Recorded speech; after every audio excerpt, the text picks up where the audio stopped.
कलयुग कब खत्म हो रहा है? देखिए, मुझे इस बात की हैरानी होती है कि सतयुग था कब। मैं तो कहता हूँ कि सतयुग तो वास्तव में अब आने लगा है। कितनी जल्दी जल्दी साल खत्म हो रहा है, कितनी जल्दी जल्दी महीना खत्म हो जाता है, और अभी तो 2024 गया ही था, 2025 भी खत्म होने वाला है। टाइम पीरियड कम होता जा रहा है क्या? नहीं, आप जितने ज्यादा किसी चीज में गुम हो जाते हो, आपका समय कब निकल जाता पता नहीं चलता आपको, है ना। इस तरह से सपने का भी कोई कनेक्शन होता है? देखिए, 90% जो सपने आते हैं ना, वो तो हमारे पेट खराब होने से आते हैं। अच्छा।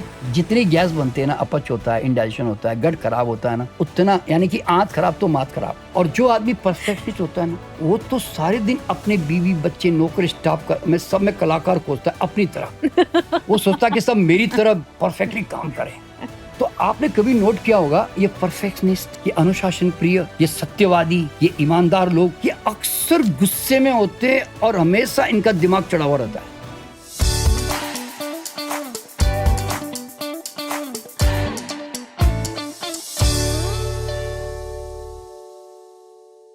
सर, बहुत बहुत स्वागत है आपका द सोशल लाइट पर। नमस्कार सर, शुरुआत में यहीं से करूंगी कि जहाँ सनातन में हम कहते हैं कि सनातन इटर्नल है और वहीं हमारा रिकारनेशन हो रहा है, तो हम इन दोनों बातों को कैसे कनेक्ट करेंगे? क्या ये एक ही सिक्के के दो पहलू हैं या एक ही बात है? देखिए, जब सनातन वर्ड हम जब यूज करते हैं तो इसका मतलब होता है कि समथिंग विच इज अनचेंजेबल, जो नित्य है, और तो वो सदियों से चला आ रहा है। जब हम नहीं थे तो भी वही था, और आगे हम नहीं होंगे तो भी वो होगा। ऐसे होता है ना, जो कृष्ण ने गीता में कहा है वैसे। तो आप यूं समझें कि जो रीइंकार्नेशन जो शब्द है, हम सागर में से एक बूंद छलकी बाहर आई और उसने अपना एक जीवन शुरू कर दिया। फिर वो कुछ देर तक ऊपर हवा में रही, फिर वापस जाके सागर में मिल गई। समझे ना आप? तो बस यही रीइंकार्नेशन है, यानी कि सागर में से एक बूंद बाहर आई, यानी कि यूनिवर्सल कॉन्शियसनेस में से एक कॉन्शियसनेस, एक छोटी सी चेतना बाहर निकली। और फिर कुछ दिन, कुछ घंटे, कुछ दिनों, चाहे वो छोटा जीव जंतु चाहे बड़ा जीव जंतु, थोड़ी देर तक रहा और उसके बाद में वापस जाके यूनिवर्स में समा गई। तो ये जो यूनिवर्सलनेस है, ये इसी को हम सनातन कहते हैं कि ये तो है ही है। आप कल आप संसार में रहो कि ना रहो, ये यूनिवर्स तो वहाँ के वहीं रहने वाला है। जैसे उसी को हम सनातन कहते हैं कि जो कभी चेंज नहीं होगा। तो इसलिए इस धरती पर देखिए, दो चीजें चलती है, एक नित्य और एक अनित्य। तो जो अनित्य है वो तो हमारी बॉडी है, ये प्लांट्स हैं, जो जितने मूवेबल चीजें हैं ना, वो सब अनित्य है बेसिकली, यूँ समझ लें जी। जो धीरे धीरे धीरे उसमें परिवर्तन भी हो रहा है। सब कुछ देर से खत्म हो रही है, कुछ जल्दी खत्म हो रही है, यूँ समझ लें ऐसे। और कुछ नित्य है, वो फिर उसको हम सनातन कह देते हैं। सर, जैसे कि ऐसा भी बोला जाता है कि हम लोग, जैसे एवटार मूवी हम लोगों ने देखी, उसमें एक कनेक्शन दिखाया गया कि सब लोग एक पेड़ से जब चोटी बांधते हैं तो वो सिंक हो जाते हैं। तो क्या हमारा ब्रेन भी ऐसी सिंक है सबसे? हाँ, देखिए, ये एक बात समझना बड़ा ज़रूरी है कि एक्चुअल में इस दुनिया में जितने भी ब्रेन है ना, एक्चुअल में सब आपस में जुड़े हुए हैं ओरिजिनली। वो कैसे जुड़े हुए हैं कि हम देखिए, एक्चुअल में हम कॉन्शियसनेस से चलते हैं ना, हम कोई इंस्ट्रूमेंट से थोड़ी चल रहे हैं। हाँ। समझे ना? ये तो ब्रेन इंस्ट्रूमेंट है। तो और हमारी जो चेतना है, वो हम समझते हैं कि हमारे बॉडी के अंदर है। वैसा नहीं है। हमारा चेतना यूनिवर्स में रहती है। समझे ना? तो इसलिए क्या होता है कि, और यूनिवर्स का मतलब है कि मैं हर एक से, दुनिया में जितनी भी चीजें, चाहे लिविंग है कि नॉन लिविंग है, विथ एवरी एनर्जी जो भी वाइब्रेट हो रही है संसार में, मैं उससे कनेक्टेड हूँ इस संसार में। इसलिए यहाँ पर एक तरंग कुछ भी अगर क्रिएट होती है तो वो तरंग वहां पर भी इमीडिएट, यानी कि सेकंड का भी फर्क नहीं बता रहा हूँ। क्योंकि देखिए क्या होता है, जो समय वर्ड हम यूज करते हैं ना, वो बेसिकली मूवमेंट है, इसलिए हम समय का इस्तेमाल करते हैं। जैसे मैं पैदा हुआ और मैं चला गया, ठीक है, तो अब मैंने कहा कि समय चला गया, time past, but no, time is there only. Time तो बिल्कुल पास नहीं हुई, हम पास हुए, है ना? तो इसलिए क्या होता है, जैसे हम शरीर से मुक्त हो जाते हैं, मन से मुक्त हो जाते हैं, तो हम एक वर्ड यूज करते हैं ना भारत के अंदर, समयातीत, कालातीत, भावातीत, ये तो वर्ड यूज करते हैं। तो इसका मतलब है कि we go beyond time and space, जहाँ समय सीमा है ही नहीं और वहाँ पे टाइम भी नहीं है। अभी देखिए एग्जांपल दे रहा हूँ मैं, जब मैं लोगों को पूर्व जन्म में लेके जाता हूँ, तो अगर मैं उनको कहता हूँ कि 500 साल पीछे जाओ, तो ऐसा नहीं कि वो जाने के लिए टाइम लगा रहे हैं। मैंने कहा 500 साल पीछे जाओ, वो वहाँ है वो इस वक्त, बस वहाँ पे समझ लो। मैं कहता हूँ 1000 साल पीछे जाओ, ये रहा इधर ही है। मैं कहता हूँ 100 साल के बाद फ्यूचर में चले जाओ, 200 साल फ्यूचर में, तो वहाँ है, वहाँ पे। जैसे एग्जांपल, अभी जैसे मैं आपसे कहता हूँ, आप अपने किसी रिश्तेदार का कोई जो इंडिया में कहीं रहता है, आप वहाँ जाइए, अपना दिमाग लेके जाइए, अपनी बहन के यहाँ, भाई के यहाँ, आप क्या चले गए। मैंने कहा नहीं, आप अपने अमेरिका लंदन में कोई रहता है उसके पास जाइए, वहाँ चले गए। आपने नहीं, आप अपने अभी गुड़गांव के घर में जाइए, तो आप चले गए। तो आपने कितनी देर लगाई?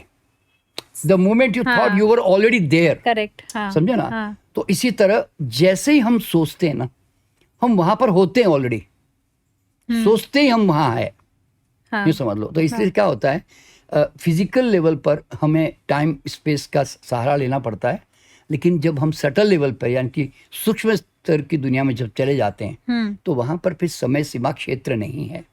इसीलिए क्या होता है, जैसे आपने अवतार की जो बात की, तो उसका कारण वही है कि दे आर ऑल इंटरकनेक्टेड, सब आपस में एक दूसरे से जुड़े हुए हैं।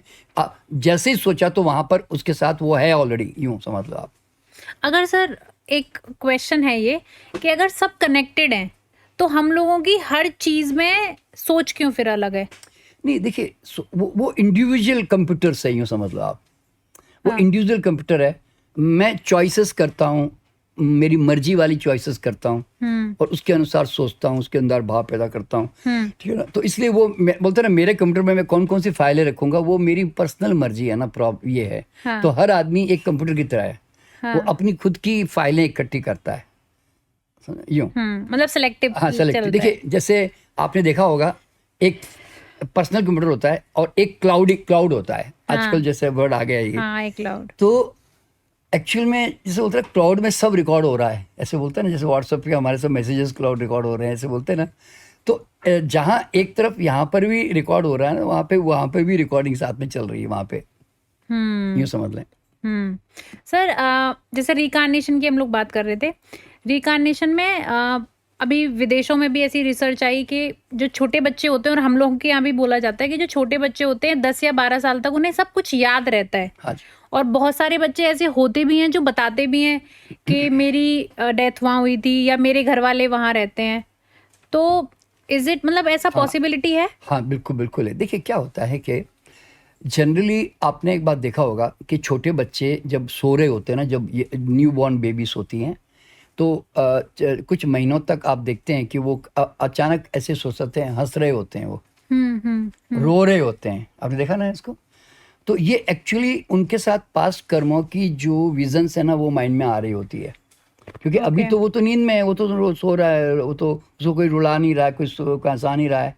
तो वो पास्ट जो उसके कनेक्शन थे वहाँ से उसके विजन में आ रहे हैं, ठीक है, इसलिए वो ऐसा रिएक्शन दे रहा है। रिएक्शन तो तभी होता है ना जब कुछ आ रहा है, तो ठीक है। अच्छा, अब ये 7-8 साल तक मैक्सिमम समझो उसके दिमाग में उसका इम्प्रिंट रहता है, और हमें कई बार ग्लिम्सेस हमें भी आते भी हैं।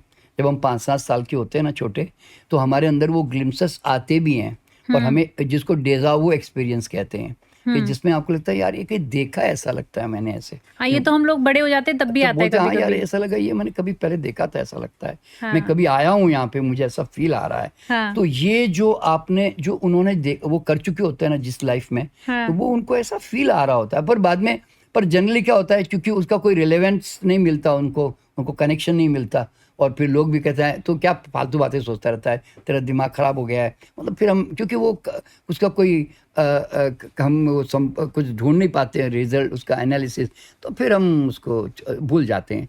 लेकिन जो बच्चा स्ट्रांगली बार बार कह रहा होता है ना, मेरा तो गांव वो है, मैंगलोर है, मेरा गांव तो वो है, मेरे पिताजी का नाम वो है। तो आप कहते हैं यार ये क्या बातें कर रहे हैं फालतू में, जब समझे ना। तो इस तरह की बातें वो बार बार करता है, और कहता है मेरी तो एक पत्नी है जी, मेरे 2 बच्चे हैं जी, मेरे ऐसे इस तरह की बातें करते हैं बच्चे हैं। और मैंने भी देखा है, क्योंकि मैंने भी जाके कुछ 1-2 बच्चों के साथ काम किया है। तो उस कंडीशन में उनकी एक्चुअल में वो घटना वास्तव में वैसे निकली, समझे ना। अगर हम जब वापस वहाँ गए, वहाँ जाके ढूंढा उनके बारे में, तो वास्तव में वैसा निकला। और ये तो कह देखिए मेरा तो रिसर्च नहीं के बराबर ही, मैं तो कोई बहुत बड़ा इसमें नहीं का इसमें इस तरह का काम किया मैंने। लेकिन वर्जीनिया यूनिवर्सिटी में डॉक्टर इयान स्टीवनसन करके हैं, जो बहुत फेमस है। आप गूगल में जाएंगे तो बहुत बड़ा उनके बारे में बहुत कुछ मिल जाएगा। उनकी कम से कम आपको 10 किताबें मिल जाएगी उसके ऊपर। तो उन्होंने करीब करीब जो है 3000 के करीब जो है डॉक्यूमेंटेड केसेस, एग्जैक्टली, यानी कि डॉक्यूमेंटेशन का मतलब क्या, अगर एक बच्चे ने कहा कि मैं बचपन में यहाँ था, मैं वहाँ था, मेरा नाम ये था, मान लो, तो उन्होंने जाकर वहाँ उस जगह गए, अपनी टीम लेकर गए, उनको रिकॉर्ड किया, उनके फोटोग्राफ लिए, उनके बाद में दोनों के कैरेक्टर में मेल रियल में है भी नहीं है, और तो वो सब चीज़ें उन्होंने ऑथेंटिसिटी के साथ, क्योंकि वो तो डॉक्टर है, तो मेडिकल डॉक्टर थे, तो इसलिए उन्होंने उसका पूरा एक डेटा जो है बनाकर 3000 रिकॉर्ड किसको कहते हैं। अच्छा, फिर वो इतना ही नहीं काम कर रहे हैं, उनके जो असिस्टेंट इस वक्त डॉक्टर टकर करके हैं, वो तो बर्थ मार्क जो होते हैं ना, उसके पीछे भी रीइंकार्नेशन का बहुत बड़ा रोल होता है। मतलब मान लो मुझे किसी ने तलवार से मारा, या मुझे सर पे किसी ने कुल्हाड़ी मारी, तो वो उसके मार्किंग मेरे बॉडी में होती है इस वक्त पैदा होते भी।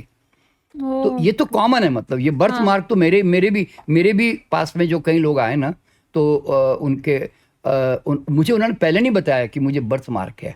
अच्छा। पर जब मुझे उन्होंने पास्ट लाइफ में बताया कि मुझे किसी ने भाला मारा, या मुझे किसी ने पीछे से आके तलवार मेरे अंदर डाल दी, या मुझे किसी ने कुल्हाड़ी से मारा, तब फिर मैं उनको पूछता हूँ कि क्या आपके सर के ऊपर कोई ऐसा मार्किंग है क्या कोई, या आपके कंधे में जो किसी ने मारा था तलवार से, तो क्या वहाँ पे कोई मार्किंग है। बोले हाँ सर, एक देखिए, ये देखिए मेरा मार्किंग है, देखिए। तो तब जाकर मुझे पता चलता है कि जो पास्ट लाइफ में जो चीज़ें उनके साथ घटती है, उसके मार्किंग इस जन्म में भी उनके साथ आती है। तो ये तो अब इस्टाब्लिश हो चुका है, क्योंकि बर्थ मार्क के ऊपर ना बहुत बड़ी बड़ी किताबें भी आ चुकी है। तो वो तो अब आप जाके अमेजोन पे कहीं सर्च करेंगे, मिल जाएगी आपको यूँ। सर हमारे सनातन में भी मैंने सुना है, ऐसा बोलते हैं कि जब बच्चा पेट में होता है तो वो भगवान जी से ऐसे रिक्वेस्ट कर रहा होता है कि मुझे भाई बाहर निकालो, क्योंकि वो बहुत दुख में होता है। Is it true? देखिए, पता नहीं अब इस तरह की बातें कौन डेवलप करता है, मुझे समझ नहीं आता, लेकिन एक्चुअली में वो सच्चाई बिल्कुल नहीं है। मुझे बता रहा हूँ क्यों मालूम है, क्योंकि पहली बात तो जो बच्चा माँ के गर्भ में होता है ना, वो एक बिल्कुल अनकॉन्शियस लेवल पे रहता है। उसके पास जो है बहुत लिमिटेड थिंकिंग कैपेसिटी होती है। पहली बात तो माइंड का तो डेवलपमेंट होना शुरू होता है 2-4 महीने के बाद, लेकिन वो इस तरह की चीज़ें कभी सोचता नहीं है कि मैं बाहर निकलूं, कि मैं ना निकलूं, मैं जल्दी निकलूं, कि मैं बाद में देर से निकलूं। ये सब कभी उसके माइंड में रहता। वो तो खाली देखिए, आपने एक बात नोट की होगी, जब बच्चा 22 घंटे सोना स्टार्ट करता है मिनिमम ना। हाँ जी। तो फिर जरा सोचिए, जब गर्भ में रहता है 9 महीने, तब तो वो कितना सो रहा होता है ना। हाँ। तो ये सब सोचने को कहाँ टाइम है उसके पास, बेचारे के पास। और दूसरी बात ये है कि वो तो जब बाहर आता है ना, तब उसको वो ये सब नेचुरल प्रोसेस है कि वो बाहर आ गया तो अरे मैं बाहर क्यों आ गया, अरे ऐसे कैसे हो गया मेरे साथ, बोलते ना, ऐसा कुछ भी नहीं है। वो एक साइकिल के अंदर अपने आप ढल रहा होता है नेचुरल वे में, ना ये इस प्रकार की बातें सोचता है, ना उनके अंदर कोई ऐसा चलता है। तो ये किसने क्यों इस तरह की बातें कोई करता है, कोई रिकॉर्डेड चीज़ें भी नहीं है, और ये किसी का ब्रेन के ऊपर रखकर किसी ने रिसर्च भी नहीं की है कि देखो जी बच्चा गर्म था तो ऐसे सोच रहा था जी। तो ये फालतू बातें करने का सेंस क्या है, मैं ऐसा मानता हूँ। ओके सर, हम जैसे पुनर्जन्म की बात कर रहे हैं, तो अभी सुनने में आया था कि नित्यानंद राय जी ने पूरी एक कंट्री बसा ली है, जिसमें वो बोलते हैं कि आप हमें 100 करोड़ या 50 करोड़ दीजिए, फिर अगला जन्म जब होगा तो हम आपको ढूंढ के वो पैसा आपको वापस करेंगे।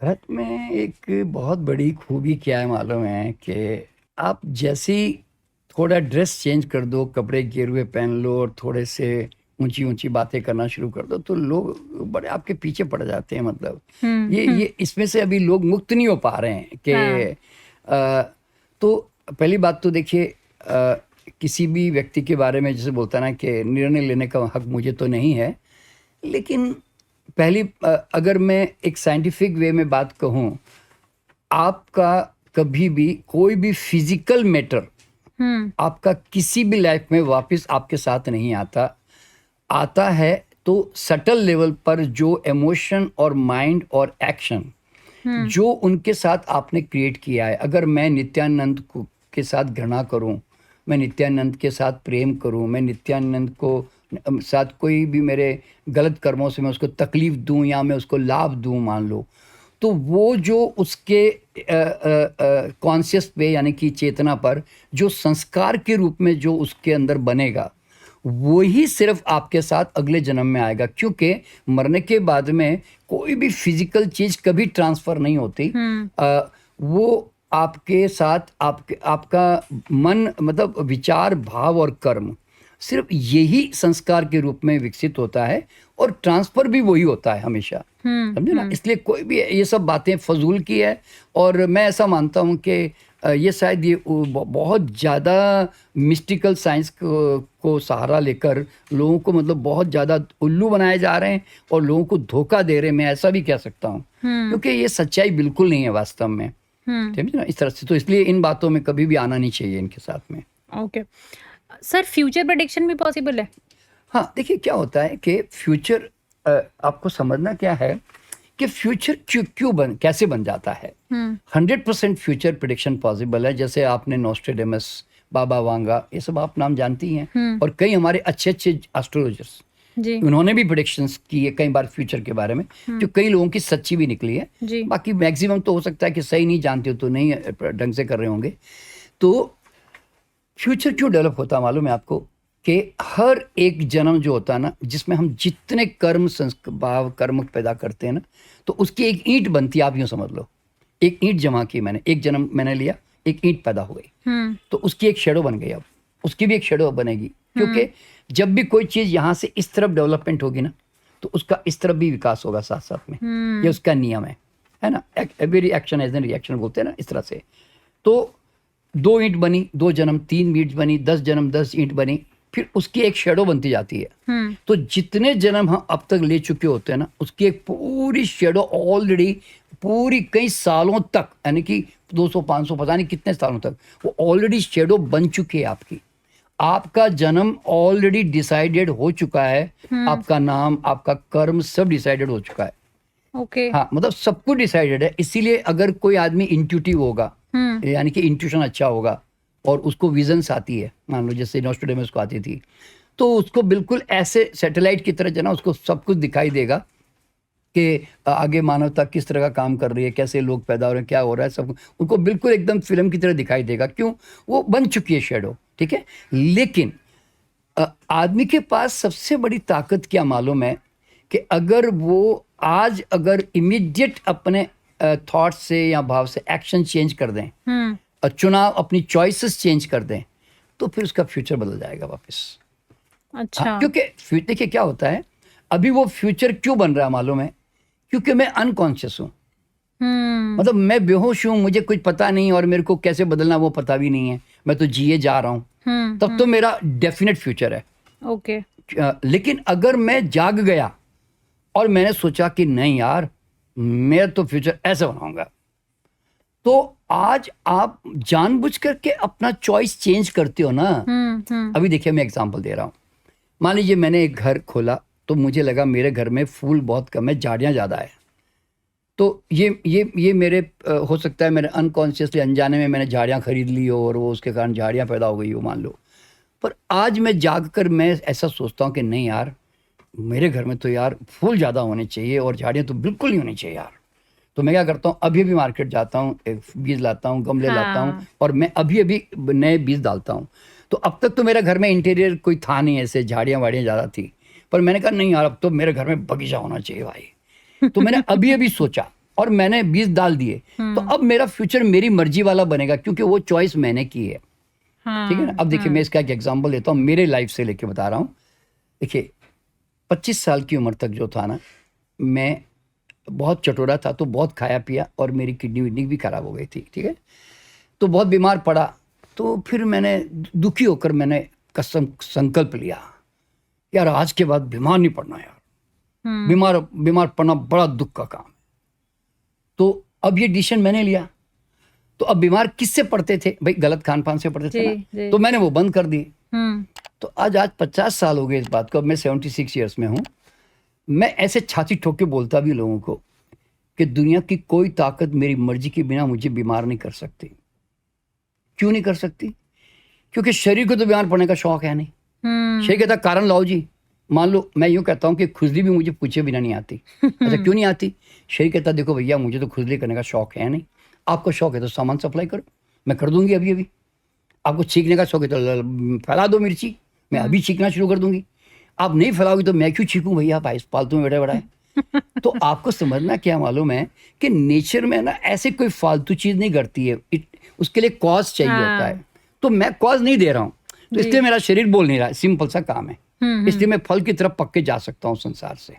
तो ये निर्णय मेरा है कि मैं फल की तरफ पक्के जाऊंगा, मैं सड़के टूट के नहीं जाऊंगा। तो इसका डिसीजन किसने लिया? मैंने लिया ना, और कॉन्शियस चॉइस किया ना। अब मैं अनकॉन्शियस नहीं हूं अपने खान पान के बारे में। करेक्ट। तो इसलिए अब मेरा फ्यूचर मेरी मर्जी वाला बन गया। लेकिन अगर मैं आपके पिताजी को अगर मैं दिखाऊं कुंडली मेरी ना, तो मेरी 50 बीमारियां उसमें निकल जाएगी। लेकिन मैंने तो नहीं भुगती भैया। वो मैंने सब चेंज कर दी। यानी कि वो मेरे पिछले कर्मों से बीमारियां चली आ रही थी और इस जन्म से भी आ रही थी। तो उसका एक शेडो बन गया था बीमारी का, पर मैंने तो टाल दिया। अच्छा, एक जमाने में गरीब था, बहुत गरीबी में जीवन जिया, क्योंकि हमारे पिताजी ज्यादा कभी कमाया नहीं। फिर दिमाग में आया यार वी मस्ट बिकम रिच यार, ये क्या ऐसा जीवन है, ऐसा मुझे जीवन नहीं चाहिए। तो रिचनेस की एक मेंटालिटी थी नहीं ना, पहले ब्राह्मण आदमी थे भाई। तो फिर मेंटालिटी पैदा की। अब कितनी रिचनेस, ये भी मेरी मर्जी वाली बता रहा हूं मैं आपको। क्योंकि मैंने क्या देखा मालूम है, कौन रोक रहा है यार तुम कितने अमीर बनो? कोई रोक रहा है क्या? सोच तुम्हारी, विजन तुम्हारी, एक्शन तुम्हारे। तो मतलब कोई चीज की कमी नहीं है संसार में। आपकी सोच में बदलाव आते ही सब कुछ चेंज हो जाता है। एक जमाना था मैं भी दुखी होता था, तनाव लेता था, चिंता करता था। फिर बाद में सोचा कि नहीं यार, अरे भगवान बुद्ध इतने मस्ती में रह सकते हैं, कृष्ण भगवान इतने मस्ती में रह सकते हैं, मैं क्यों नहीं रह सकता भाई? तो मैंने कहा क्या चीज दुखी करती है? तो मैंने वो दुख के कारण पहचाने तो फिर निकाल के फेंक दिए उठा के। अब मेरी मर्जी के बिना मुझे कोई दुखी नहीं कर सकता, क्यों? मेरी मर्जी भैया। तो सवाल क्या पैदा होता है कि कैसा जीवन आगे जियो कि नहीं जियो, वो तो डिसीजन आप कॉन्शियस चॉइस से चेंज कर सकते हो ना। तो मैं ये बातें बताने का मेरा अर्थ क्या है कि बाय कॉन्शियस चॉइस, अब ध्यान का और अध्यात्म का रोल कहाँ आता है? यहाँ पर आता है कि ध्यान अध्यात्म क्यों चाहिए? ताकि मैं अब तक जो बेहोशी में जीता चला आ रहा था ना, अब मैं होश में जीवन को जी रहा हूं। तो उससे क्या होगा, अब आगे का चॉइस मेरी मर्जी वाला होगा। समझे ना? यूं तो बस इस तरह की बात है। तो इसलिए फ्यूचर कभी भी डिसाइडेड नहीं होता, वो पुराने कर्मों का बना हुआ तो 100% होता है। अच्छा। और वो सामने आएगा भी। लेकिन आप अगर कॉन्शियस होकर उसमें कुछ परिवर्तन करने की कोशिश करना चाहोगे ना, तो उसमें परिवर्तन आ जाएगा। मान लीजिए अब तक मेरे जीवन में जो आया, फिर सडनली मेरे माइंड में आना, एकदम मैंने सोचा यार साधु बन जाऊं यार, सब छोड़ दूं यार बस।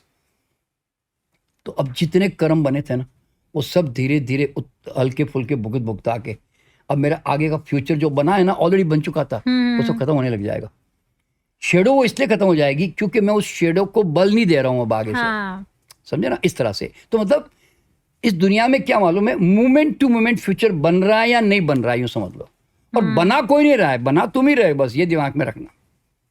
अच्छा, जो हम लोग बोलते हैं कि पहले से डिसाइडेड होता है सब कुछ, जो हम लोग भी कर रहे हैं वो सब भगवान ने सब डिसाइड करके भेजा है, तो वो ट्रू नहीं है? देखिए भगवान वर्ड जो है ना, वो हम हमेशा एक मिस्टिकल इनविजिबल लॉ को हम भगवान वर्ड यूज कर लेते हैं जनरली, और जरूर अच्छी बात भी, कोई दिक्कत नहीं है। Actually God is not deciding anything, you are deciding everything. Unconsciously consciously आप डिसाइड कर रहे हो, ठीक है ना?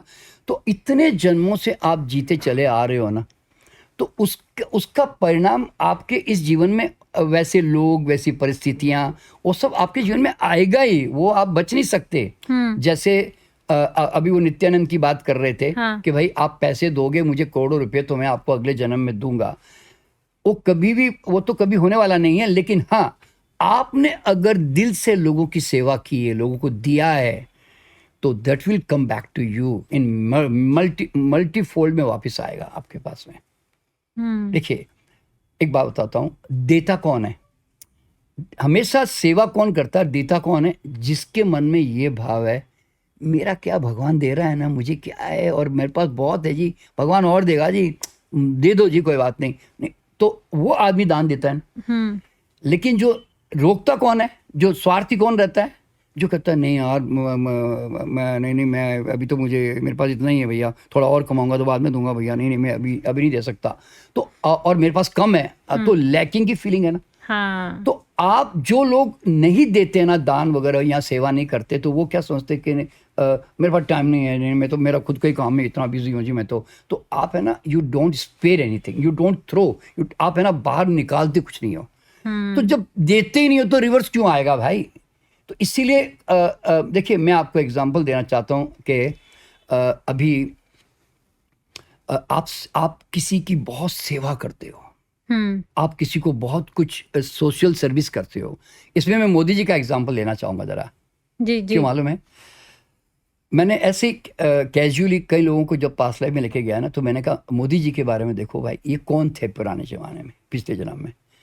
तो 2 जन्मों के बारे में जब मैंने देखा, तो एक जन्म में ये एक मंदिर के बहुत मतलब, वैसे मोदी जी कभी भी रिच नहीं रहे किसी जन्म में, बता दूं वैसे आपको। अच्छा। हाँ मतलब, बट वो गुरुओं के आश्रम में रहकर गुरुओं की बहुत सेवा करते थे, और उनके ऊपर गुरुओं का बहुत बड़ा आशीर्वाद है।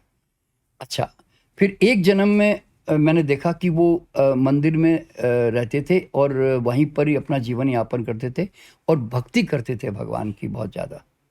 तो वो जो जैसे बोलते हैं ना कि आपका जो भाव है वो हमेशा हमेशा दूसरों के लिए रहा, अपने लिए नहीं रहा। तो आज आप देखेंगे कि वही भाव लेकर फिर वो अगला जन्म जब मिलता है ना, तो जो हायर लेवल पे जो आपको रेस्पेक्ट, जो पैसे, पद वगैरह जो मिलते हैं ना, वो सब रिवर्स है एक्शन, और कुछ नहीं है। ये किसको पड़ी है कि एक आदमी को मैं प्राइम मिनिस्टर बनाऊंगा, दूसरे को नहीं बनाऊंगा जी? ये सब किसको पड़ी है? और वो डिसाइड ऑल दिस थिंग। ये नेचर यूनिवर्सल लॉ डिसाइड करते हैं कि भैया इस आदमी के पुण्य कर्म ऐसे हैं, तो इसके अनुसार इसका फल इसको ये मिलना ही है बस। और उसके अनुसार हमारी फिर जन्म कुंडली भी बनती है, क्योंकि हमारी जो कुंडली बनती है ना, वो पिछले जन्मों के कई हजारों जन्मों का जो प्रतिफल है, वो इस जन्म में एक प्रकार से वो एक कुंडली का जन्म कुंडली मेरे हिसाब से, देखिए आप लोग तो ज्योतिष परिवार से हैं, तो पर मैंने जो अब तक समझा और ये देखा है कि वो एक शेडो की तरह है, कि जो आपका इतना जन्म जिया उसका शेडो बन के आ गया है, और वो ज्योतिष उस शेडो को पढ़ते हैं जी। कि देखो भाई आपकी शेडो ना गोल कर नजर आ रही है, तो आपका जीवन ऐसा होना चाहिए जी, ऐसा बोलते हैं ना, इस तरह से। तो एक अजम्पशन करते हैं, फिर उसके आधार पर एक कैलकुलेशन करते हैं, ठीक है। तो इस तरह से क्या होता है कि तो असली चीज होती है कि एक एक कर्म आपका ना अगले जन्म में वो फलित हो रहा होता है, आपके सामने आ रहा होता है, और उससे आप बच नहीं सकते। ये सबसे बड़ी बात है। आज आपके पास अच्छे लोग, बुरे लोग, अच्छी परिस्थितियां, गलत परिस्थितियां, कम पैसा, ज़्यादा पैसा, सुख दुख, जो भी आपके आसपास आता है ना, तो एक ही चीज़ मैंने क्या देखी कि we are the magnet of everything. हम हर चीज़ के चुंबक है, और ठीक हमारे चुंबकीय फ्रीक्वेंसी के अनुसार बोलते हैं ना, वो चीज़ें हमारे आसपास घटित हो रही होती है। किसी को घटाने का क्या शौक पड़ा है भाई?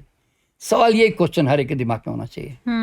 तो इसलिए आप अपने चुंबक के अनुसार अपने आसपास वो चीजें पा रहे हो या नहीं पा रहे हो, सीधा हिसाब है। अच्छा सर, क्योंकि आपने बोला कि पुण्य वाली बात जो बोली कि आप जो दे रहे हो फिर वही मिलता है। जैसे रतन टाटा जी हैं, उन्होंने समाज को बहुत कुछ दिया, बहुत कुछ दिया।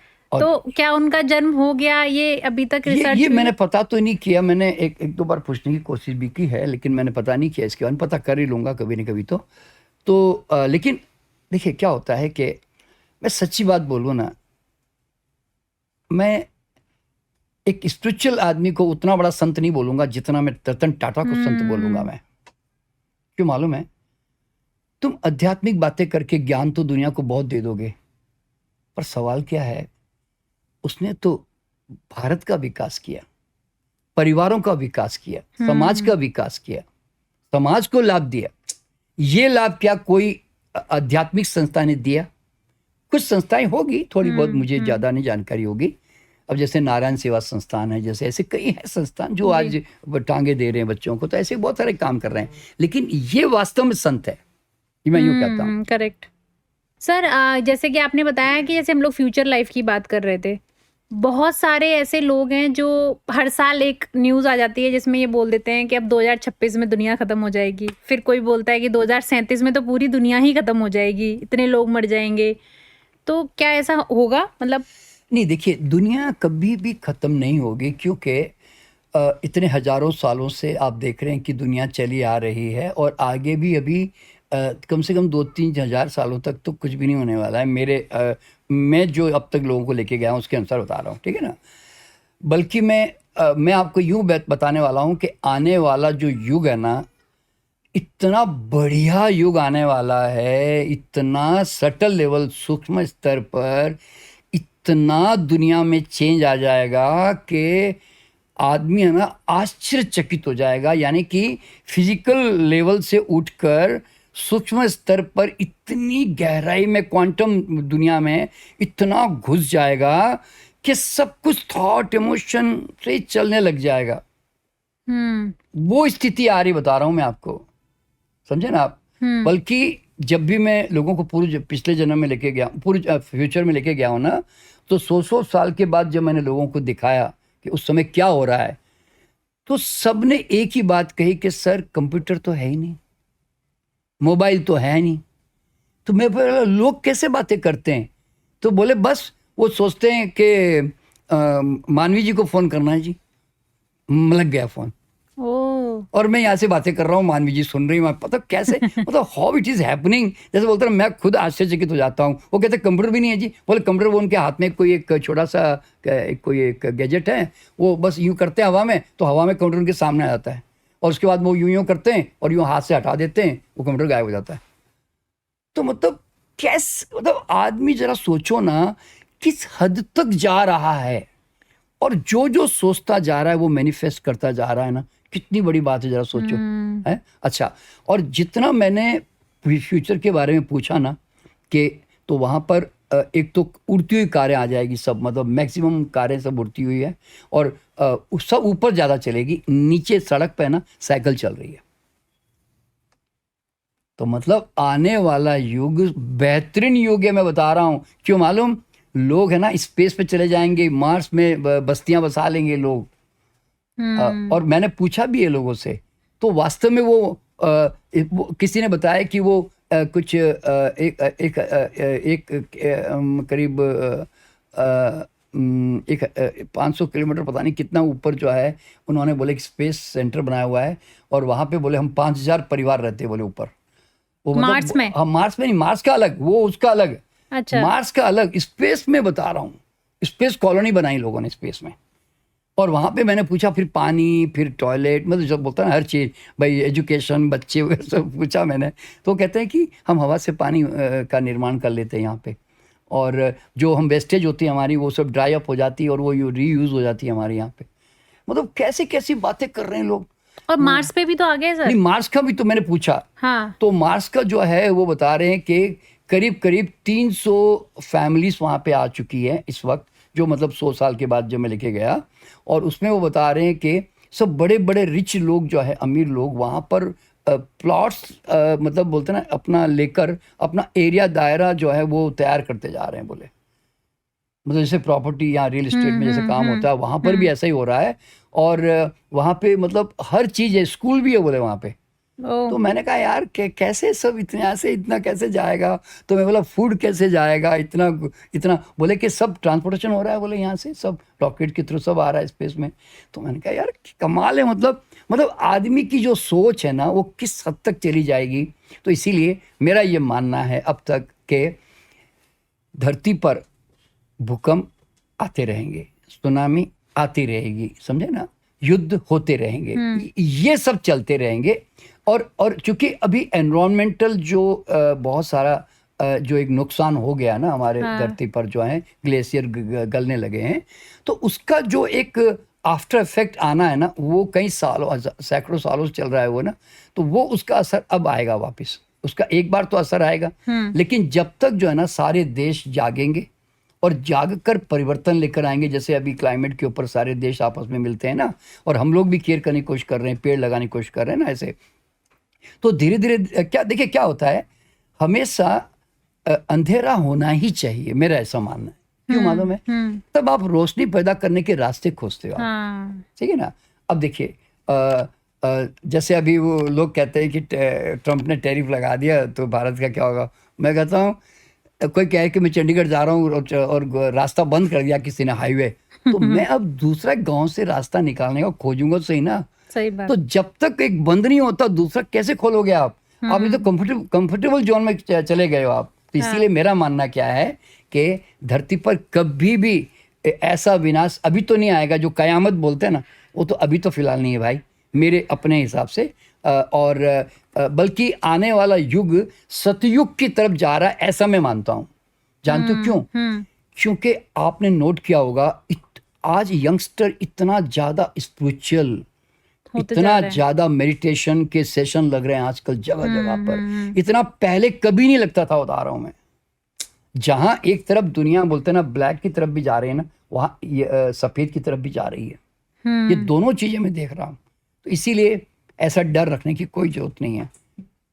अच्छा सर, हम लोगों को कभी कभी ये लगता है कि कितनी जल्दी जल्दी साल खत्म हो रहा है, कितनी जल्दी जल्दी महीना खत्म हो जाता है, और अभी तो 2024 गया ही था, 2025 भी खत्म होने वाला है।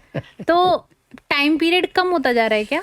नहीं नहीं, देखिए क्या होता है कि आप जितने ज़्यादा किसी चीज़ में गुम हो जाते हो, जो मैं कहता हूँ आप व्यवसाय में गुम हो गए, प्रोफेशन में गुम हो गए है ना, और आपका समय मैक्सिमम जो है ना, सुबह शाम बच्चों के स्कूल में भेजना, ये करना वो करना, आपका समय कब निकल जाता पता नहीं चलता आपको, है ना, इस तरह से। लेकिन आज तक धरती पर देखो, इतने हजारों सालों से जब तक जो मैं स्टडी करता आया हूँ, जो मुझे दिख रहा है, कहीं पर भी कोई समय में कोई एक रत्ती भर भी परिवर्तन नहीं आया। और अगर समय में परिवर्तन अगर आता तो ज्योतिष की तो गणना आने वाले समय में, जो हजारों सालों तक भी ज्योतिष ने सब एक कैलकुलेशन कर दिया है, वो तो फिर सारे गलत हो जाते हैं सारे। क्योंकि समय के साथ तो टाइम बदलने वाला है भैया, चेंज होने वाला है। तो ऐसा हो जाता ना, तो वो तो हुआ नहीं और होने वाला भी नहीं है। देखिए सवाल क्या होता है, वाई। देखिए समय की गणना हम करते हैं क्योंकि मूवमेंट में चीजें हैं भाई, पर समय तो ऐसा है नहीं ना, समझना, क्या कम ज्यादा होगा। अच्छा, और समय देखिए आपने देखा होगा कि जो ये आपको लगता है ना कि इतना समय जल्दी 2024 से 2025 आ गया, you are not living consciously, mindfulness के साथ आप जी नहीं रहे हो। अगर आप होश के साथ माइंडफुल होकर एक एक पल को जियो ना, तो फिर आपको जीवन हर पल सेलिब्रेशन लगेगा।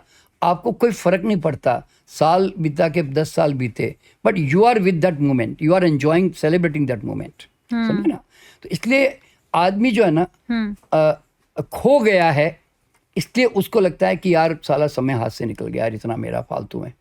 लेकिन अगर आप होश पूर्वक जियो ना, देखिए मैं आपको बताता हूँ, 24 घंटे है ना, आप कभी ऐसे जीना कि आप सुबह उठो तो आप अपने आप को ऑब्जर्व करना कि मैं अब मेरी बॉडी चार्ज हो गई यार 8 घंटे, और मेरी बॉडी कितनी एनर्जेटिक लग रही है, मुझे कितना फ्रेशनेस लग रही है वापस, ऐसे फील करते हुए उठना, ठीक है। फिर जब पानी छीटो तो पानी छीटा मारो आंखों पे धोने के लिए, तो फिर उस समय कैसे फ्रेशनेस आ रही है उस समय।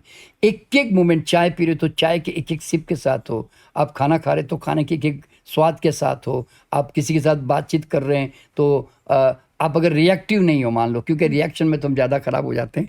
आप अगर चुपचाप मज़े ले रहे हो कि यार ये आदमी कैसी कैसी बातें कर रहा है यार, मुझे गालियाँ दे रहा है, मुझे तारीफ कर रहा है, कुछ भी, और आप ऑब्जर्व करके मज़े ले रहे हो, तो क्या होता है कि वो जो मोमेंट टू मोमेंट जब आप उस पल के साथ रहते हो ना, तो आपको आप बिल्कुल समय से परे चले गए। क्योंकि वर्तमान जो होता है ना, वो एक प्रकार से यूनिवर्स है अपने आप में पूरा का पूरा, इस मतलब। इसीलिए कोई टाइम ना तो कम हो रहा है ना कोई ज़्यादा हो रहा है, ये सब फालतू बातें हैं, और मैं इसको फालतू बातें बोलता हूँ कि अननेसेसरी ये सब इस तरह के हाइवॉक फैलाने का कोई सेंस नहीं बनता।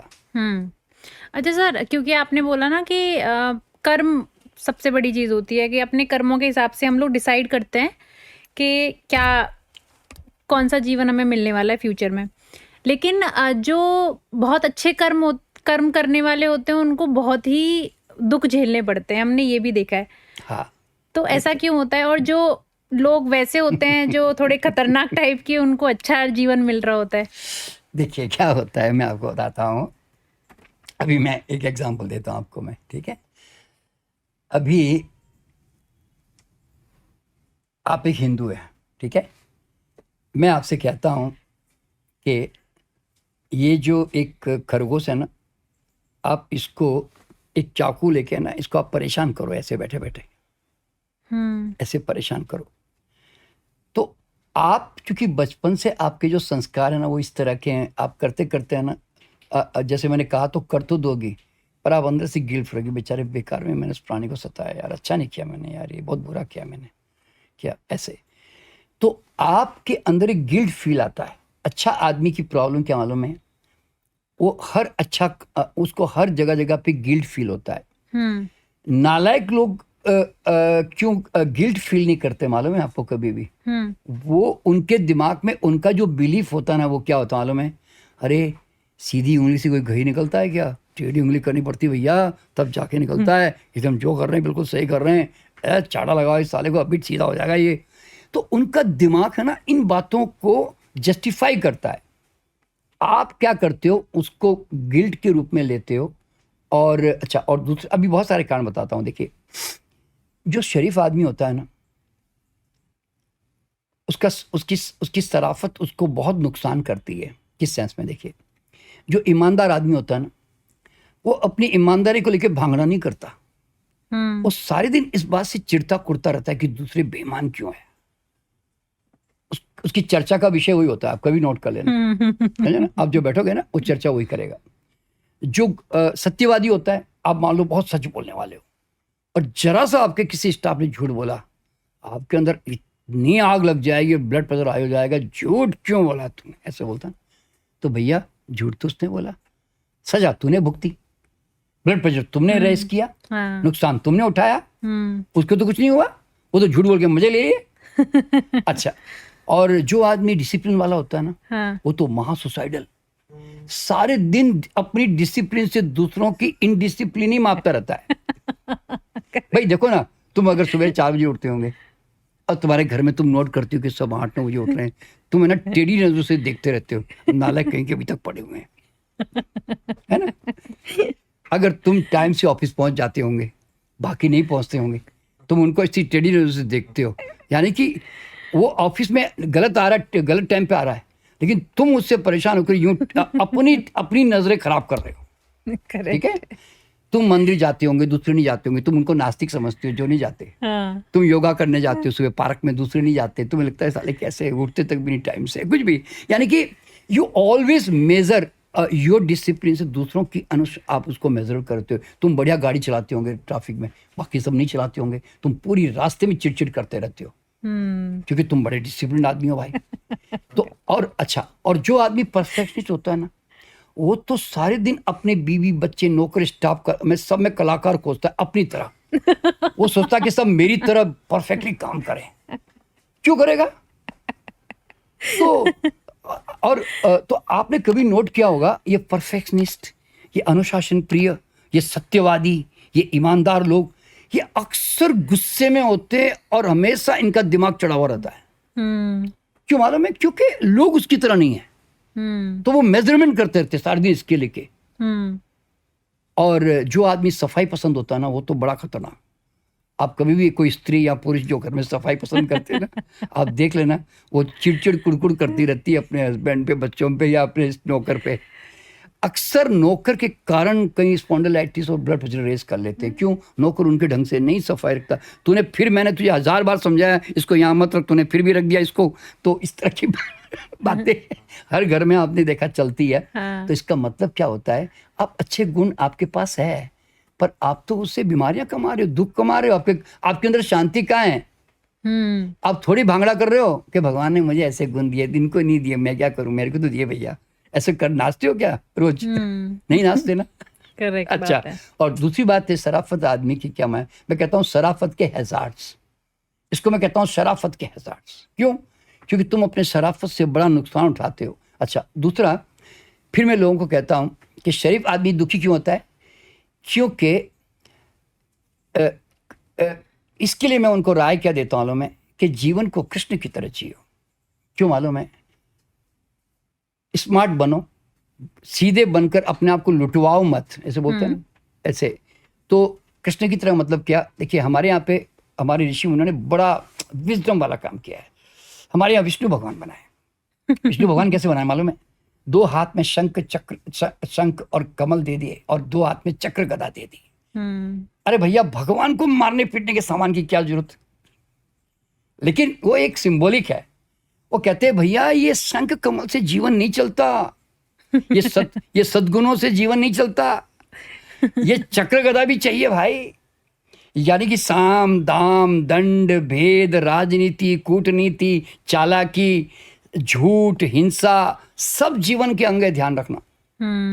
अगर आदर्शवादी बनकर तुम इनसे मुक्त होने की कोशिश करोगे ना, तो तुम जीवन को जी नहीं पाओगे। देखिए, भगवान बुद्ध और महावीर ने इतनी अहिंसा भारत के अंदर डेवलप कर ली, मतलब उनका फॉलोवर बनने के कारण, कि भारत कायरता के हद तक पहुंच गया। उसी बुद्धिज्म में जूडो कराटे कुंफू किस नाम से निकले? Self defence. सेल्फ डिफेंस का मतलब क्या है? अरे भैया, मारो मत, बचो तो सही। तो सेल्फ डिफेंस का मतलब है, दुनिया में तुम हर एक युग में नालायक आते रहेंगे, रावण आते रहेंगे, राम भी पैदा होते रहेंगे, तो तुम्हें तो युद्ध करना ही पड़ेगा भैया। इसलिए तुम अब ये कुंग फू कराटे सीख लो, क्योंकि कोई गड़बड़ करे तो जरा तुम भी फिर हाथ कम से कम मारना मत, पर ऐसे बचा तो लेना। आपने देखा जूडो जो ना, मारने की कला नहीं, पता है आपको? हाँ, बचने की कला है। उसमें मारता तो वो यूं हाथ करता रहता है, लेकिन अपने तक आने नहीं देता हाथ को। कितनी बड़ी बात है। तो इसको, इसीलिए शरीफ आदमी का मतलब ये नहीं है कि आप झूठ मत बोलो, आप हिंसा मत करो, इसको शराफत नहीं कहते हैं। जरूरत पड़ने पर पाकिस्तान की बॉर्डर पे जाके युद्ध करना ही पड़ेगा। तुम उसमें ना, तुम आदर्शवाद लेके नहीं आ सकते, अरे उसके भी तो बेचारे बच्चे हैं, अरे उसका बेचारा मर जाएगा तो क्या होगा, ऐसे थोड़ी सोचोगे आप, हैं? तो इसलिए कृष्ण ने कहा ना, तेरे पर रिश्तेदार है तो क्या हुआ, लड़ उससे, मार इनको। तो you have to take such decisions, harsh decision. तो शरीफ आदमी ऐसा नहीं करता ना, तो वो बेचारा कहता नहीं मुझे बुरा लग रहा है जी, इनको मारना, ऐसे इस तरह की बातें नहीं चलती भैया। और इसीलिए कृष्ण ने कहा, देखो 99 गलतियां माफ करूंगा, 100 में सीधा गला काट दूंगा तेरा। तो कृष्ण बनो, और जरूरत पड़े तो युद्ध करो, जरूरत पड़े तो अपहरण करो, जरूरत पड़े तो झूठ बोलो, जरूरत पड़े तो चालाकी करो।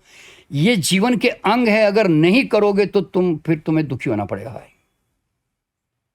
यूं, इसीलिए अच्छा आदमी भुगतता इसलिए बेचारा, क्योंकि वो अपने अच्छे गुणों का रियल लाभ नहीं उठा पाता। सर, हम लोगों ने बात करी जैसे दुनिया खत्म हो रही है नहीं हो रही है, इस बात पे कलयुग कब खत्म हो रहा है? देखिए, मुझे इस बात की हैरानी होती है कि सतयुग था कब। मैं तो कहता हूं कि सतयुग तो वास्तव में अब आने लगा है। क्यों मालूम है आपको? हाँ।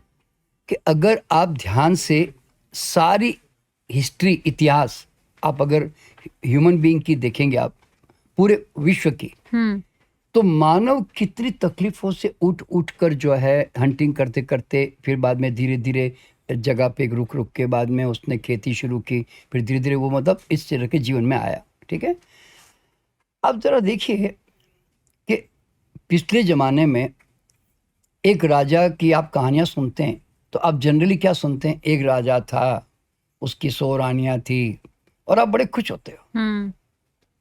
100 रानियां थी, ये शर्मनाक बात नहीं है कि लंपट किस्म का आदमी, और उसकी हम हिस्ट्री सुन के बड़े मजे ले रहे हैं। और किसी के भी, कोई भी राजा की कहानियां सुन लो तो सब इसी तरह की कहानियां थी। हाँ। अच्छा, पहले के ज़माने में जितने भी ये जो एंटरटेनमेंट थे, अब पता है पहले एंटरटेनमेंट के नाम पर गांव में कभी कभार कोई नाटक या मेला लगता था, बहुत सालों, हजारों साल पहले। राजा की यहाँ ही नर्तांगना नाचती थी, राजा के यहाँ संगीतकार संगीत बजाते थे। आज तुम सतयुग में नहीं हो कि तुम एक टीवी के ऊपर मोबाइल पे एक बटन दबाते हो, तुम्हारे सामने सारी हॉलीवुड और बॉलीवुड की सारी हीरोइनें नाच रही होती है। तुमसे ज्यादा बड़ा राजा कौन है आज के जमाने में? हैं? अच्छा, और दूसरी बात, पहले गाने सुनने के लिए राजा महाराजा के महलों में जाके बैठना पड़ता था, ऐसे कि भाई कोई संगीतकार गाएगा तो हम सुनेंगे जी। और आज तुम एक बटन दबाते, तुम्हारी मर्जी आए वो सिंगर को सुन लो ना तुम।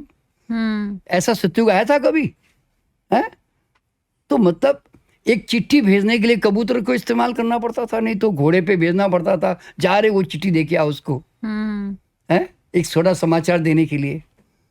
तो आज अगर आप ध्यान से देखो, और जिस तरह की स्त्रियां बेची जाती थी, दासियों के रूप में रखी जाती थी, जो अत्याचार होता था, स्त्रियां हमेशा बंधी हुई रही, हमेशा से, सदियों से, है ना। और जात पात, ऊंच नीच, ब्राह्मणों का, शूद्र का, ये सब एक जमाने में इस तरह का जो हालचाल था, वो जमाना कैसा था, बलियां दी जाती थी। तो मतलब सत्य, एक अगर तुम ध्यान से पूरा इतिहास पढ़ो तो कौन सा सतयुग था, मेरे को तो आज तक कोई समझ में नहीं आया भाई। अरे राम राज्य में भी वो बेचारे ऋषि मुनि जब यज्ञ करते थे तो राम को बुलाते थे, अरे आओ जी देखो तंग कर रहे जी हमको, ये करते थे ना। तो आप जरा सोचो कि सतयुग तो कभी था ही नहीं मेरे हिसाब से। तो सतयुग तो अब आ रहा है। क्यों? इतना आध्यात्मिक उत्थान, इतना ध्यान के प्रयोग, इतना योग का प्रयोग, इतना ऑर्गेनिक, अब तो फूड, अब तो लोग वेस्टर्न कंट्री भी इतना होल फूड की तरफ जाना, इतना धरती के पर्यावरण की सुरक्षा करने की तरफ जाना। मतलब अब देखिए, अति की तरफ जाकर आदमी हमेशा इस तरफ लौटता है, ये तो कुदरत का नियम है भाई। तो अब धीरे धीरे आप देखोगे हम अब सतयुग की तरफ जाने लग रहे हैं, अब हम समझे ना, इस तरह से। तो इसीलिए मेरे हिसाब से न तो कलयुग, न तो कभी सतयुग आने वाला है, बल्कि आ चुका है ऑलरेडी। जब से 150 साल से इलेक्ट्रिक आविष्कार ने, सारे जो हवाई जहाज के आविष्कार ने, ये सब आविष्कार हो गए ना, तो आपके पास सतयुग आना शुरू हो गया है। अब समझे ना, क्योंकि घर में टीवी, मोबाइल, आजकल सब, मतलब इतनी सब फैसिलिटीज सब आ गई हैं। आज देखो ना, अब हम दोनों बातें कर रहे हैं और ये घर में बैठा बैठा आदमी पूरी दुनिया में सुन लेगा, ये कहाँ वो सब जमाना था। तो इसीलिए सतयुग कभी था नहीं, कलयुग कभी था नहीं। ये दोनों युग हमेशा साथ साथ में चलते रहे हैं।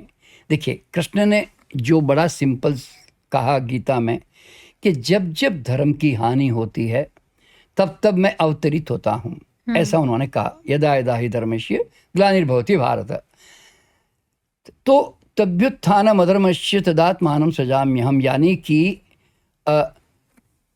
अधर्म को मतलब नष्ट करने के लिए मैं आता हूँ और धर्म की स्थापना करने के लिए आता हूँ मैं। तो धर्म क्या है?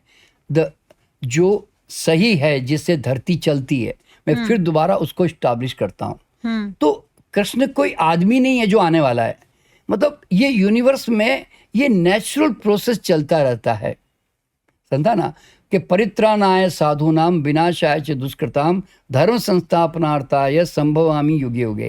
हे अर्जुन, परित्राण, गलत को नष्ट करने के लिए और अच्छे को बचाने के लिए मैं हर युग में ऐसा करता रहा हूँ। तो जब कृष्ण तो कहते भैया तो हर युग में ऐसा चलता रहा है, तो कौन सा सतयुग ने, कौन सा कलयुग? तो मेरे हिसाब से ऐसा कुछ नहीं है। जैसे कल की अवतार के बारे में बोलते हैं, तो वो कब? देखिए, एक प्रकार से मुझे क्या लगता है कि एक अजम्पशन किया गया है इस तरह का।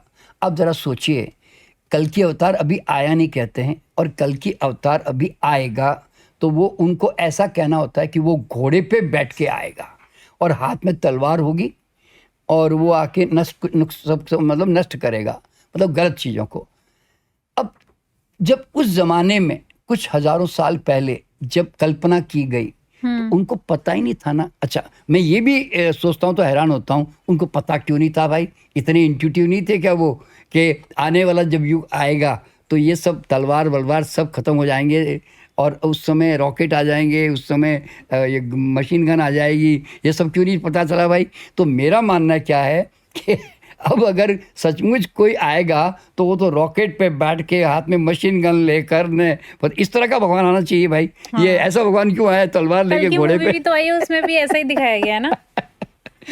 तो भगवान थोड़ा तो मॉडर्नाइज होना चाहिए ना भाई, आज के ज़माने के हिसाब से। वो पुराने ज़माने के हिसाब से क्यों आएगा, मेरे को तो ये समझ नहीं आता।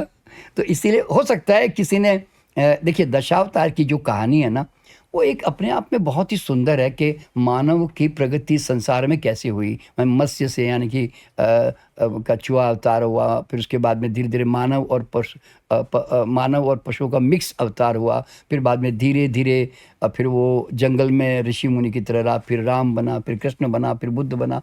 तो ये सब एक अच्छी ह्यूमन एवोल्यूशन की एक किसी, देखिए कोई भी एक विजडम वाला जो व्यक्ति होता है ना, वो इस तरह के चीज़ों का विकास करता है, डेवलपमेंट करता है, और फिर जो आने वाला है उसका अजम्पशन करता है फिर वो।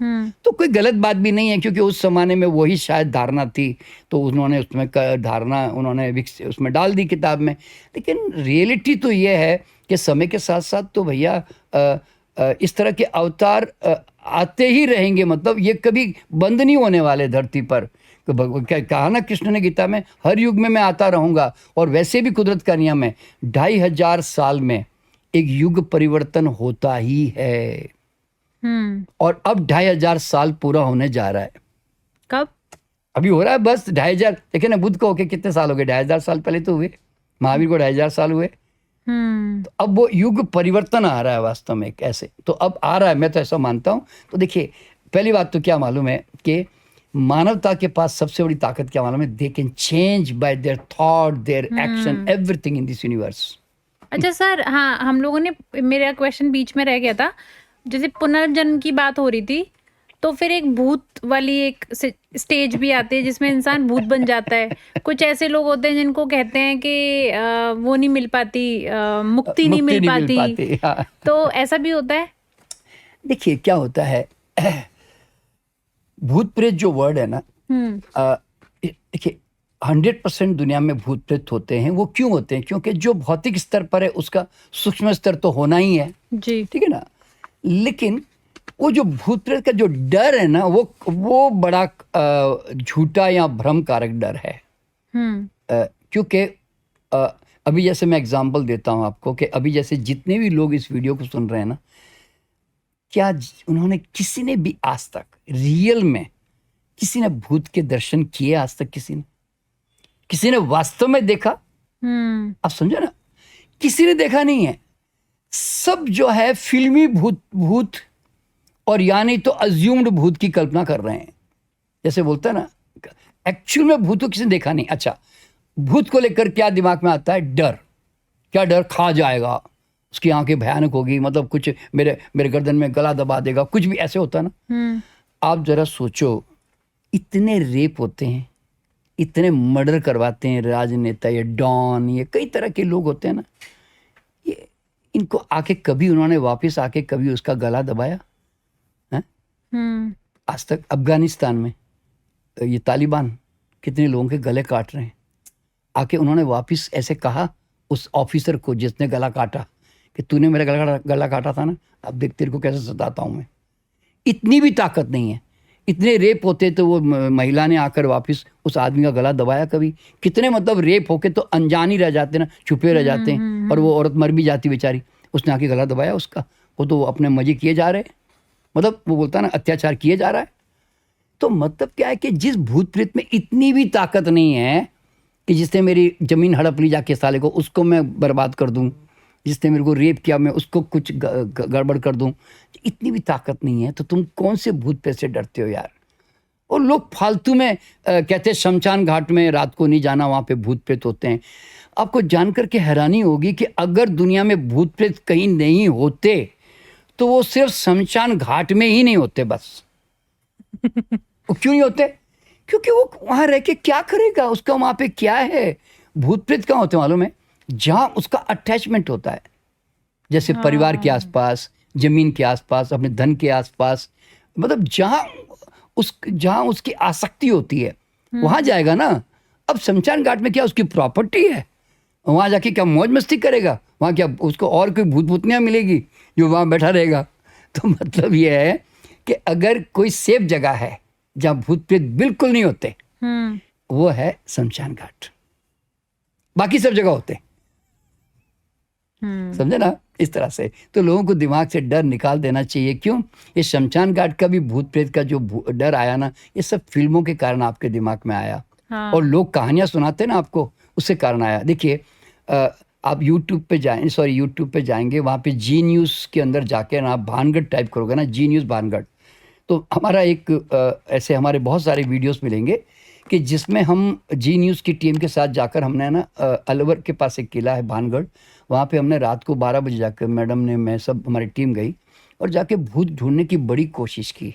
ऐसे हॉन्टेड हाउस में जाते हैं हम लोग, पर मिले नहीं। कहानियाँ जरूर सुनी कि उसका गला वो मर गया ने, वो मर गया ने, सुनते हैं, पर एक्चुअल में तो भूत तो वहाँ कोई था ही नहीं। तो लोगों के दिमाग में जो भूत है ना, वो माँ बाप क्रिएट करते हैं। बेटा खाना खा ले, भूत आ जाएगा, बाबा आ जाएगा, सो जा नहीं तो बाबा आ जाएगा। अच्छा सर, मैं लास्ट क्वेश्चन करूंगी। हाँ, सपने का भी कोई कनेक्शन होता है? देखिए 90% जो सपने आते हैं ना, वो तो हमारे पेट खराब होने से आते हैं। अच्छा। जितनी गैस बनती है ना, अपच होता है, इंडाइजेशन होता है, गट खराब होता है ना, उतना, यानी कि आंत खराब तो मात खराब।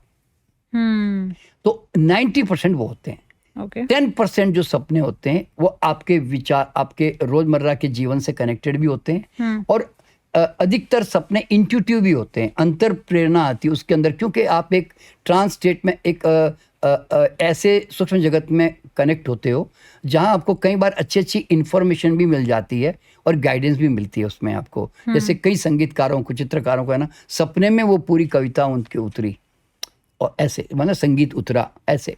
तो सपने गाइडेंस के रूप में भी आते हैं, इंट्यूटिव, उसमें बोलते हैं ना, आपके डिवाइन आत्माएं, आपके वो भी सब आपके साथ में, आपके साथ जुड़ सकते हैं। और पर वो 10% ही होते हैं, बाकी नहीं तो अधिकतर ऐसा सपना नहीं होता कि कोई साइन दे दे कि कुछ बुरा होने वाला है, कुछ अच्छा होने नहीं, वो वाला तो है? इंट्यूशन तो आते हैं ना, इंट्यूशन आते हैं ना, कि होने वाली किसी की मृत्यु देखी आपने, एक या कोई किसी घर में आग लगी तो आपको पहले, कुछ दिन पहले पता चल गई, आपके सपने में आई थी, ऐसा होता है ना। तो देखिए, और सपनों में कई बार आके ना, जैसे आपके घर में एक संतान आने वाली है, तो आपको पहले से फील आने लगा है कि मेरे घर में ऐसा एक राजकुमार टाइप का कोई बच्चा आएगा, ऐसा बोलते हैं ना। तो इंट्यूटिव, जिसको इंट्यूशन कहते हैं, वो तो सपनों में आते ही हैं, लेकिन वो थोड़े रेयर होते हैं, और मैक्सिमम सपने जो है खराब होते हैं। और अगर आप ध्यानी पुरुष हो, अगर आप ध्यान करने के आदी हो और ध्यान की आप गहराई में चले जाते हो, तो आप निर्विचार अवस्था में जाने के आदी हो जाते हो।